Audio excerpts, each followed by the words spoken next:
উনুনটা জ্বলেছে আর মা হাঁড়িতে ভাতও বসিয়ে দিয়েছে।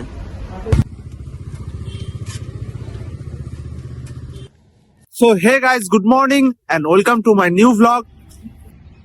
তো আজকে বেরিয়েছিলাম মর্নিং ওয়াকে। পুরো রাস্তাটা ফাঁকা, সকাল 6টা বাজে। আজকে উঠতে একটু দেরি হয়ে গেল। তো আমাদের বাড়ির কাছে একটা মন্দির পড়ে, শিব মন্দির। মন্দিরটা অনেক পুরনো, তো এখানে দর্শন করে আমরা এগোবো। 10 minutes later. তো গাইজ মর্নিং ওয়াক শেষ, বেশি হাঁটিনি আজকে, 2 কিলোমিটার 1.5-2 কিলোমিটার মতো হাঁটলাম। তো চলো এবার বাড়ি ফিরবো, বাড়ি ফিরে স্নান করবো, তারপর পুজো দিতে হবে। তো মর্নিং ওয়াক থেকে ফিরে আসার পর ফটাফট করে নিলাম স্নান। আর বাইরেও সূর্য উঠে গেছে, তো এবার সূর্যদেবকে জল অর্পণ করবো। আর মা এখানে ঘরের কাজ করছে।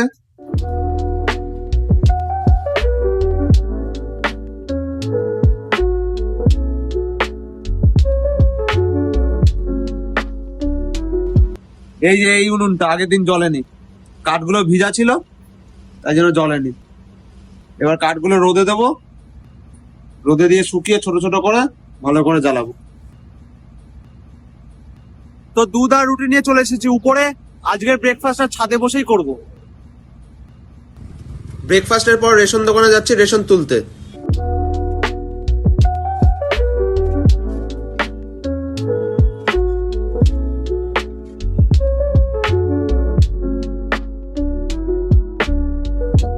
তো চলে আসলাম রেশন তুলতে।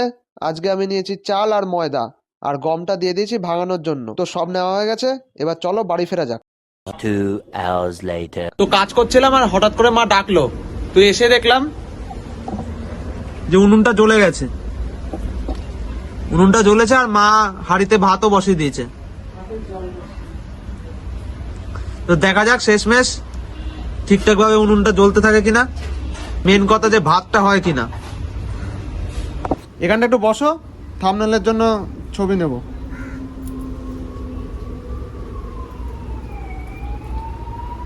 আমার মার নিজের হাতে প্রথম উনুন বানিয়ে সেই উনুনে রান্না করা, তাই জন্য সবার কাছে এটা ছোট ব্যাপার মনে হলেও আমার মার কাছে এটা বিশাল বড় একটা অ্যাচিভমেন্ট। কালকে ওই ভিজা কাঠ ছিল না, ভিজা কাঠ আর শক্ত কাঠ ছিল বলে জ্বলেনি। আজকে যে শুকনো কাঠ দিয়েছ আর ছোট ছোট করে কাঠ দিয়েছ, অমনি জ্বলে গেছে। এতদিন গ্যাসে রান্না হতো, এবার কাঠের উনুনে রান্না হচ্ছে।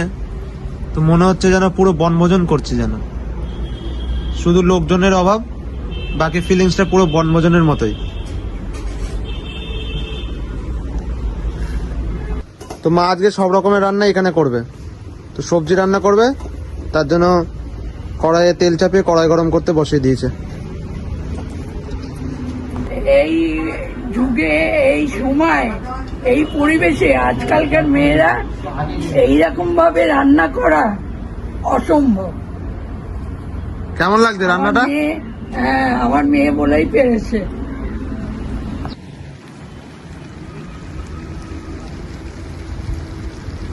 তো রান্নাও হয়ে গেছে মোটামুটি কমপ্লিট। আর আমিও বসে পড়েছি এখানে গরম গরম ভাত নিয়ে। তো আজকের ব্লগটা এখানেই শেষ করলাম। ব্লগটা কেমন লেগেছে অবশ্যই কমেন্ট করে জানিও, আর ভালো লাগলে অবশ্যই একটা লাইক আর চ্যানেলটাকে সাবস্ক্রাইব করে যাবে।